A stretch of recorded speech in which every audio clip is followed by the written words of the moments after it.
नमस्कार, आदाब, सत श्री अकाल। आप सभी का फिर से स्वागत करता हूं अपने इस चैनल यानी बादलपुर का आशीष पर, जहां पर आता हूं रोजाना व्लॉग्स भी लाता हूं और साथ ही साथ वॉइसिंग टिप्स भी, अपनी वॉइस को बेहतर और आकर्षक बनाने के तरीके, टेक्निक्स। और आज के इस वीडियो में हम चर्चा करेंगे वॉइस मॉड्यूलेशन के पंच तत्वों पर। सबसे पहले तो ये जानना जरूरी है कि वॉइस मॉड्यूलेशन होता क्या है।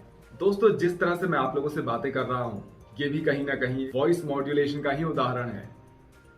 नॉर्मली लोग ऐसे बातें नहीं करते हैं, वो बिल्कुल ऐसे बातें करते हैं, राइट। लेकिन मैं वैसे नहीं कर रहा हूं। मैं अपनी वॉइस को इफेक्टिवली डिलीवर कर रहा हूं, ऐसे डिलीवर कर रहा हूं जिससे आप लोगों को मेरी वॉइस अच्छी लगे। तो यही है वॉइस मॉड्यूलेशन।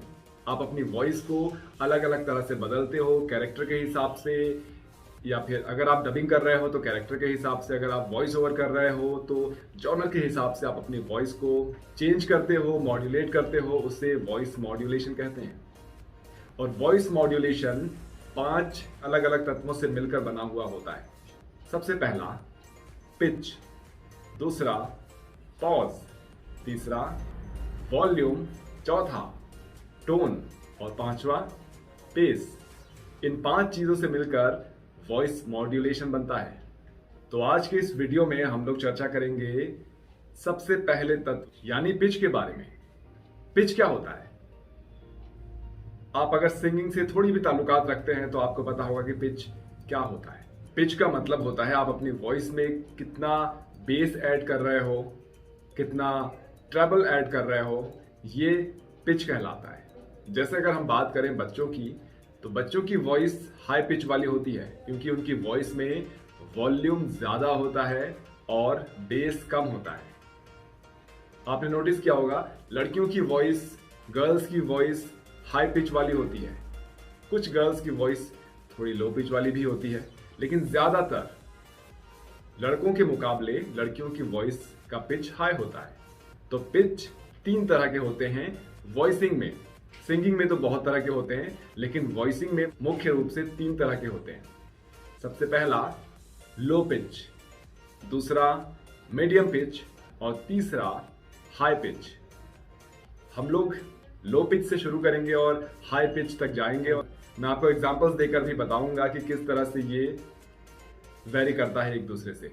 नॉर्मली जिस तरह से हम बातें करते हैं, ये एक मीडियम पिच होता है जिसमें हम वॉइस को बहुत ज़्यादा पतला नहीं करते हैं, जिसमें हम वॉइस को बहुत ज़्यादा बेसी नहीं बनाते हैं, बहुत ज़्यादा उसे हैवी नहीं बनाते हैं। हम नॉर्मली बातें करते हैं।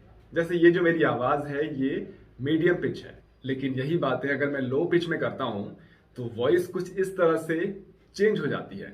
जैसे अगर मैं इस तरह से बातें करूँ तो ये लो पिच कहलाएगा, जहाँ पर आपको वॉइस की मात्रा थोड़ी कम मिलेगी, मगर एक भारी भरकम आवाज, एक एयर के साथ, एक प्रेशर के साथ एक वॉइस जो कानों को सुनने में थोड़ी अलग लगती हो, थोड़ी डोमिनेटिंग लगती हो, ऐसी आवाज, इस पिच को लो पिच कहते हैं। जहां पे आपकी वॉइस बहुत ज्यादा डीप हो जाती है, इससे भी ज्यादा डीप, जितना ज्यादा आप जा सकते हैं। जैसे कि मैंने आपको बताया मीडियम पिच के बारे में, तो ये जो आवाज है ये मीडियम पिच है जिसमें मैं आप लोगों से बातें कर रहा हूं। जी हाँ, ये मीडियम पिच है। लेकिन अगर हम बात करें हाई पिच की, तो ये जो आवाज है ये हाई पिच है, जहां पर मेरी आवाज थोड़ी पतली हो गई है। सिर्फ थोड़ी नहीं, काफी पतली हो गई है। और आपने ध्यान दिया कि जब मैं हाई पिच में बात कर रहा हूं तो मेरा गला थोड़ा ऊपर की तरफ उठ जाता है, ऊपर की तरफ उठ जाता है। जैसे हेलो मेरा नाम आशीष है, हेलो मेरा नाम आशीष है, और आपका नाम क्या है? हेलो मेरा नाम आशीष है। ये हाई पिच है क्योंकि यहां पर वॉइस पतली है। हेलो मेरा नाम आशीष है, आप मुझे जानते हैं, ये मीडियम पिच है।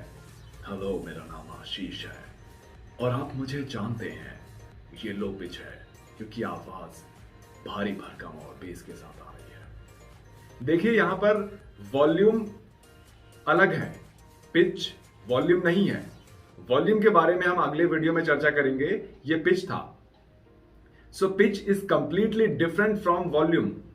ऐसा नहीं कि आप वॉल्यूम बढ़ाकर अब ये सोच रहे हैं कि आपका पिच चेंज हो गया, नहीं। पिच एंड वॉल्यूम दोनों अलग है।